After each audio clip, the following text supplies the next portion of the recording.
I thanked my grandfather for the $500 check.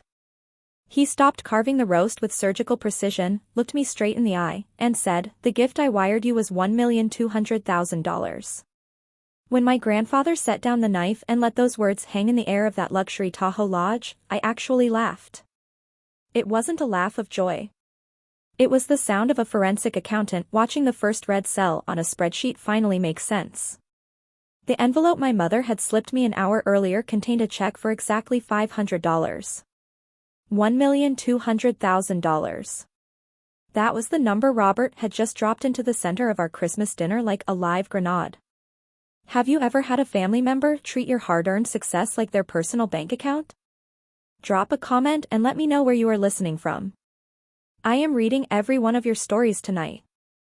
I stood there for a second, feeling the expensive cedar-scented air of the lodge turn freezing. My name is Madison. I am 31 years old, and I spend my days staring at the digital ghosts of white-collar criminals. I track embezzlers, I find hidden shell companies, and I balance the scales for people who have been robbed by their own greed. I am trained to spot a lie before it even hits the page. But standing in that dining room, looking at my mother's brittle, frozen smile, I realized the biggest heist of my life hadn't happened in a boardroom. It had happened right here, under the glow of a designer chandelier, while I was being thanked for being the sensible one. The room went deathly quiet. You could hear the snow hitting the floor-to-ceiling windows and the crackle of the wood-burning fireplace. My mother, Jennifer, was suddenly very interested in her wine glass. My sister, Hannah, was adjusting her $60,000 diamond engagement ring, a ring that I now realized I had probably paid for. The silence wasn't just awkward. It was the silence of a guilty verdict. My grandfather Robert isn't a man who makes mistakes with numbers. He spent 30 years on the federal bench. He knows the value of evidence. And he was looking at me with a confusion that was rapidly sharpening into the same cold fury he used to reserve for the criminals in his courtroom. I slipped away from the table while Robert was still staring at the empty spaces where an explanation should have been. I didn't need more wine. I needed data. The hallway of the lodge was quiet, the thick rugs swallowing the sound of my footsteps while the muffled sounds of my family laughing in the foyer drifted behind me. I reached the library and closed the heavy oak door. The room was dark, smelling of old leather and cold fireplace ash. I didn't turn on the lights. I didn't want them to know I was working. I sat at the desk and pulled my encrypted laptop from its bag. The blue glow of the screen hit my face, and for the first time all day, I felt like I was in control. In forensic accounting, we talk about the fraud triangle: pressure, opportunity, and rationalization. My mother Jennifer had the opportunity because of her access to our shared family trust records. She clearly had the pressure. Hannah's failing influencer ego was an expensive fire to feed. And the rationalization? That was sitting in my pocket as a $500 decoy check. I opened my software and began the digital sweep. I didn't look at the festive photos of the Tahoe sunset. I looked at the logs. Anger wasn't loud this time. It was clinical. I rubbed my eyes trying to summon regret, but there was only clarity. This wasn't a breakdown. It was a balance sheet. August 14, 2025. That was the day the ghost was born. A wire transfer for exactly $1,200,000 was initiated from our joint trust account. The electronic signature at the bottom of the digital authorization form was mine. At least, it looked like mine. Same sharp curve on the M, same precise stroke on the final N. But I always add a microscopic digital tag to my electronic signatures that only I can see. This one was clean. Empty. It was a digital composite, probably stitched together from my old work emails. I checked the metadata. The IP address used to authorize the transfer matched my mother's home office in San Francisco. She thought I was too sensible to ever doubt her. She thought I'd be too polite to look for a digital footprint in the snow. I tracked the destination of the funds. The money didn't go to a savings account. It was funneled into an offshore shell company called Sparkle Media Strategy. I pulled the business registry. Hannah was the sole director. It wasn't an investment in a future. It was a vanity project. $100,000 for an influencer rebranding specialist to buy Hannah a fake audience. $50,000 for a 3-week content retreat in the Maldives. And then I saw the line item that made my blood turn to ice. $60,000 paid directly to a private jeweler in Beverly Hills for a custom 3-carat emerald cut diamond. Tyler's engagement ring for Hannah. They had used my grandfather's legacy to buy a marriage proposal. They miscalculated.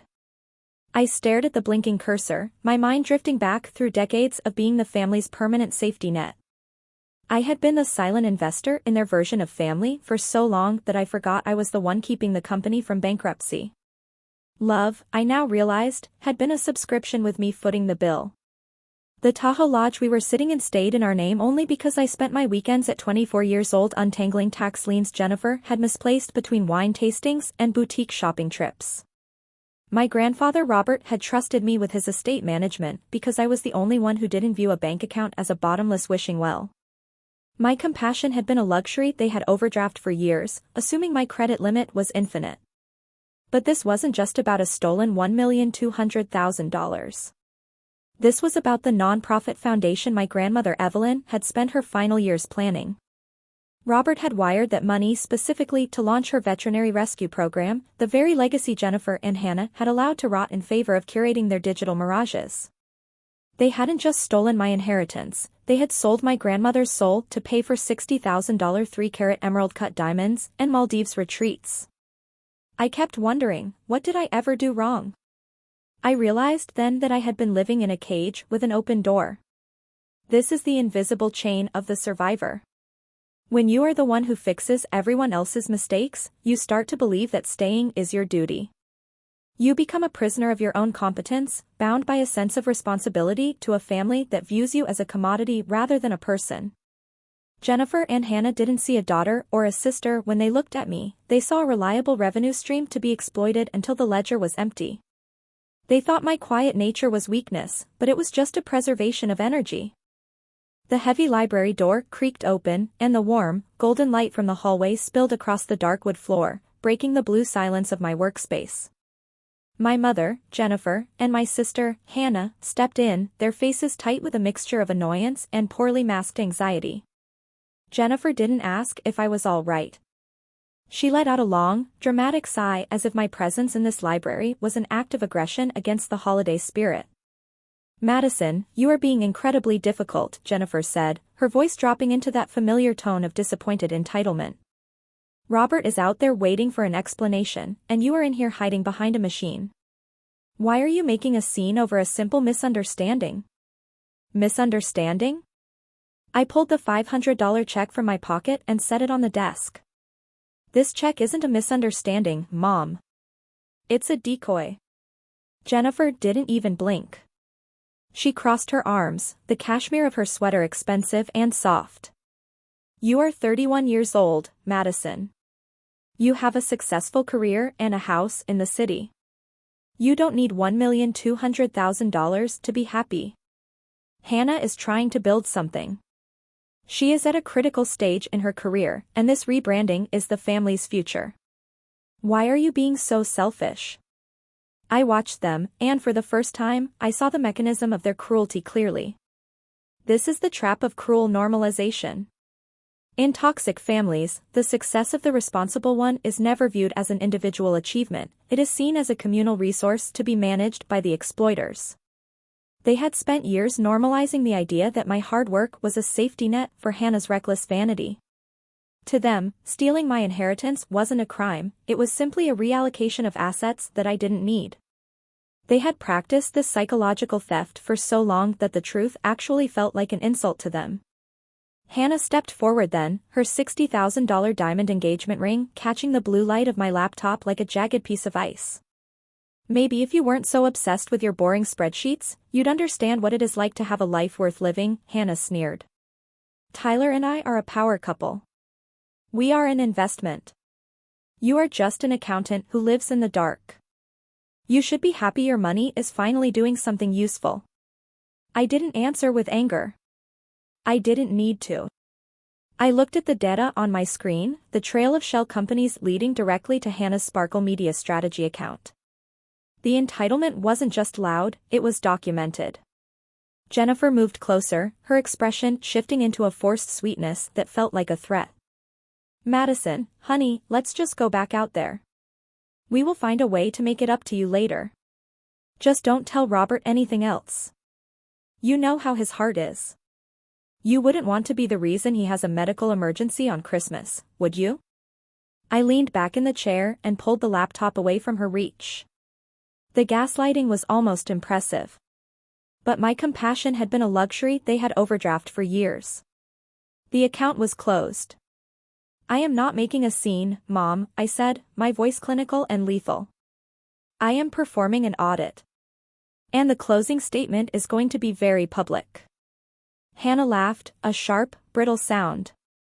What are you going to do, Madison? Call the police on your own mother over a misunderstanding? I didn't say a word. I just went back to my ledger and hit the command to send the first set of encrypted evidence to Robert's private server. I walked back into the dining room, my laptop tucked under my arm and a leather-bound ledger held firmly in my other hand. The Tahoe snowstorm had officially transitioned to a prison wall, trapping us all inside this luxury theater of betrayal. Hannah sat beside her mother, the stolen 3-carat diamond on her finger catching the candlelight with every nervous twitch. I placed the ledger in the center of the table, right between the remains of the roast and the untouched pie. I turned the ledger toward my grandfather Robert. I began the walkthrough with the same detachment I used when testifying in federal court. On August 14, $1,200,000 was moved from the Montgomery Trust. It was funneled through a series of offshore shell companies. One is called Sparkle Media Strategy. The sole director is Hannah. I turned the page to the digital authorization form. This signature is missing my hidden digital tag. It was forged using my mother's home office login credentials. The silence that followed was absolute. Jennifer tried to speak, her voice cracking. Dad, she's obsessed with these things. It was for the family. It was to help Hannah get on her feet. I ignored her and turned to the final tab. Here are the receipts for the influencer rebranding, the Maldives content retreat, and the $60,000 custom engagement ring Tyler is currently using to propose to a lifestyle he can't afford. I felt Robert shift beside me. He stood up, placing his hands flat on the table, his eyes fixed on my mother. He didn't look like a fragile 87-year-old man anymore. Rebecca, he said, his voice a low, resonant rumble, do you recognize this trust document? Jennifer nodded, her eyes wide with terror. I thought I knew you, he continued, his voice heavy with the silent regret of a watchman who had realized he'd been guarding the wrong gate. 4 months, I sat in this lodge and watched you. I watched how you treated Madison like a tool to be used and Hannah like a trophy to be polished. He dropped the lethal discovery then. I didn't wire that money because I was forgetful, he said. I wired it because it was a test. I intentionally left a vulnerability in the trust's electronic authorization protocol, a door I knew only someone with your specific access and lack of character would try to walk through. The signature Madison found isn't just on a bank account. It's on a federal document that I have been monitoring in real time through a secure portal. Robert's words were the final strike of a gavel. I am disinheriting you, Jennifer, he said. Effective immediately, your access to all Montgomery Trust accounts is revoked. I am naming Madison as the sole trustee and executor of my entire $80 million estate. Jennifer collapsed into her chair, her hands trembling. Hannah turned to Tyler, but Tyler was already standing. He wasn't looking at Hannah with love, he was looking at the ledger like it was a contagious disease. This family is a liability, Tyler muttered. He turned and walked out of the dining room, disappearing into the whiteout of the Tahoe snowstorm without a word. Hannah stared at the empty doorway. Jennifer looked at me, raw and desperate. Madison, please, she whispered. We have nowhere to go. You have to do something for her. I reached into my bag and pulled out a single, notarized document. I am already doing something, I said. I'm closing the account. I slid the paper across the table. This is a deed of transfer. While you were busy siphoning Robert's trust, I was busy using the evidence of your fraud to settle the outstanding tax liens on this lodge. Robert has already signed it. This lodge belongs to me. Solely. Completely. The realization hit her like a physical blow. This is the illusion of the empty wallet's power. People like Jennifer and Hannah believe their authority is part of their personality. But it's just a layer of paint. Without the money, the rings, and the $80 million shadow of Robert's fortune, they were nothing. Now that the bank was empty, their personalities were hollowed out. They were just two women trapped in a luxury cage they no longer owned. I took the $500 check from the table. I folded it into a small square and placed it in the center of the dessert. Here is your contribution, I said. It's exactly what you thought I was worth. I handed her a printed list, the full forensic audit of her crimes. The authorities are on their way to discuss the $1,200,000 wire fraud. You have exactly 1 hour to pack what you actually paid for. Which is almost nothing. Goodbye, Mom. The legal proceedings were a clinical exercise in causality. Jennifer and Hannah were indicted for wire fraud and conspiracy shortly after the snow cleared from the Tahoe passes.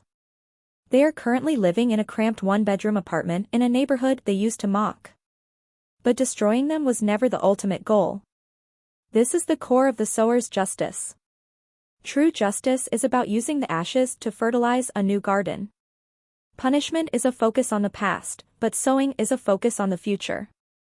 I used the reclaimed $1,200,000 to finally launch the Evelyn Montgomery Foundation.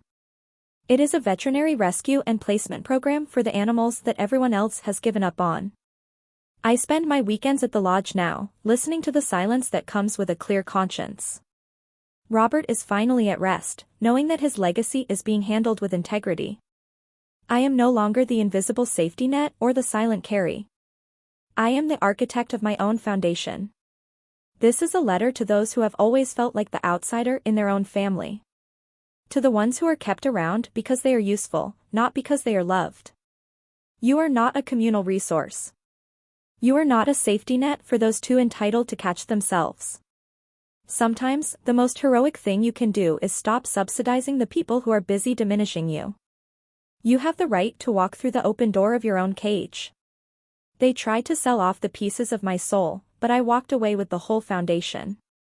If this story moved you, share it with someone who needs to hear that it is okay to choose yourself.